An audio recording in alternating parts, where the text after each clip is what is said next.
आज बाबा के पास जब मैं वतन में गई तो वहां बहुत बच्चे पहुंचे हुए थे और इंतजार कर रहे थे। तो बाबा ने पूछा कि आज बच्चे किस चीज का इंतजार कर रहे हो।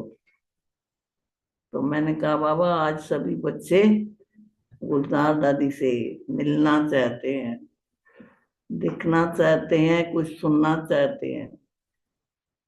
फिर बाबा ने भोग स्वीकार किया। पहले भोग स्वीकार कराया बाबा को। मैंने कहा बाबा गुलजार दादी को भी भोग जो है थोड़ा स्वीकार कराइए। तो बाबा ने इतने में गुलजार दादी को आवाज लगाई। गुलजार दादी आ गई और बाबा के साथ गद्दी पे बैठ गई। तो बाबा ने कहा कि ये बच्ची जो है, ये इसने शुरू से लेके, जब से मेरी बच्ची बनी तब से लेके, बचपन से लेके बहुत पुरुषार्थ किया।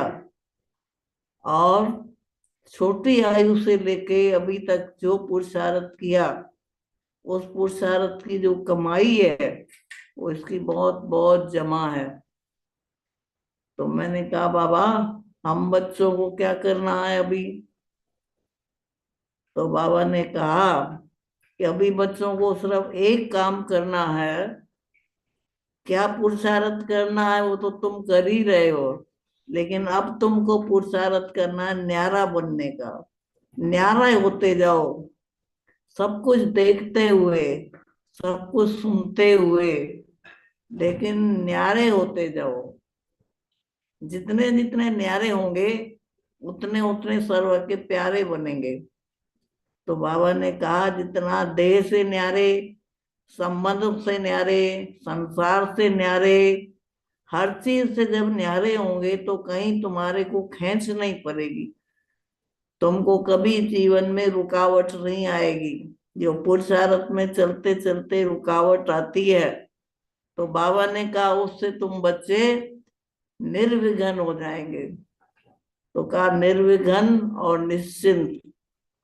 कहा ये जो बच्ची है, इसने अपने पुरुषार्थ में पुरुषार्थ किया और अपने जीवन में ये अनुभव किया कि जितना जितना निश्चिंत रही, निसंकल्प रही, उतनी ही प्राप्ति होती गई। तो इसकी जो साइलेंस पावर थी, उस साइलेंस पावर से ही ये सारा सब कुछ उसने पाया। और अपने जीवन में रहते हुए, सब कुछ करते हुए, कर्म करते हुए भी न्यारी रही, इसीलिए सर्व की प्यारी है। तो फिर हमने दादी से भी सबकी रात सबका याद प्यार दिया। मैंने कहा दादी आज सभी आपको याद कर रहे हैं, बाबा को तो कर ही रहे हैं लेकिन साथ साथ आपको भी कर रहे हैं।